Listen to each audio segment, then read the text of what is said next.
Good morning, friends. A very good question. Somebody asked me, can I get a student visa if I have been refused twice for study permit?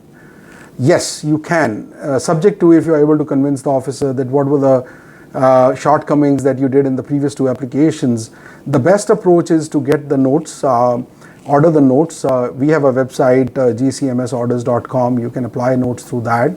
And once we get the notes, you can consult immigration lawyer or a consultant who is qualified and who is experienced.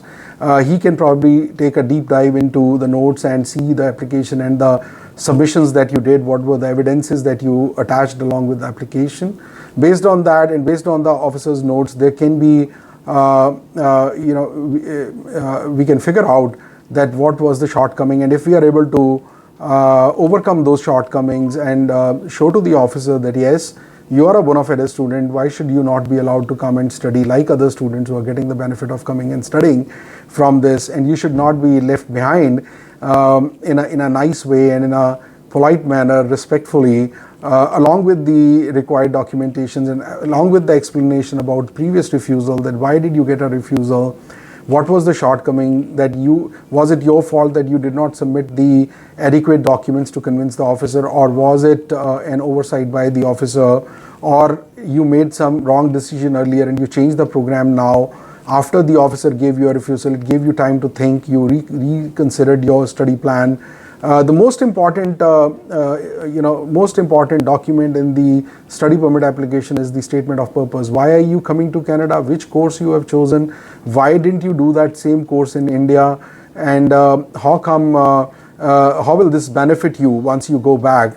How will this impact your career? So these are the few questions that must be addressed in the statement of purpose, and the immigration consultant or a lawyer should actually look at this, whether or not the complete application is being submitted along with the documents of proof of funds and other required documents like letter of acceptance, your funds and the ties to your home country. Why would you return back to Canada or to India or any other country? Where are you coming from, your home country?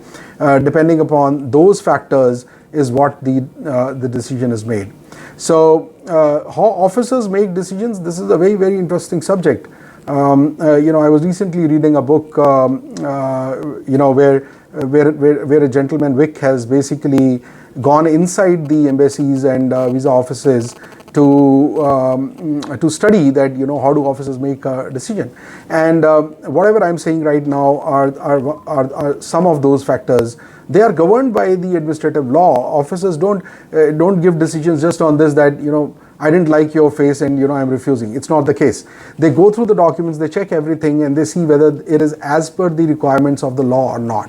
If it meets the regulations requirements, they would certainly approve the case. But just in case, if they have doubts on your credibility, or if they think that you're not a bona fide student, you're going there for some other purpose, you don't have any academics, strong academics in the past. Like for example, let's say if you were getting only 40% marks and now you want to come here and study a great subject, they would say that officer will say, I don't believe him, I don't think so that he's a bona fide student because he does not have the ability to pursue studies. Similarly, if your IELTS is 4 and the medium of education here is either English or French, how would you understand? How would you apprehend the subject? Right? So they will certainly refuse. Right? So this is how you need to see whether or not your application that you did was having all the evidences to prove that you have the ability to pursue studies, you have the funds to support your education, somebody is supporting you, or have you taken an education loan, and have you made your statement of purpose great, and by doing that course, how will that benefit you in your career? So these are the things that you need to see in that application. If at all you've got a refusal, you can come back to us. We can certainly have a look at it and review your application and suggest you what can be done. Thank you very much. Have a good day.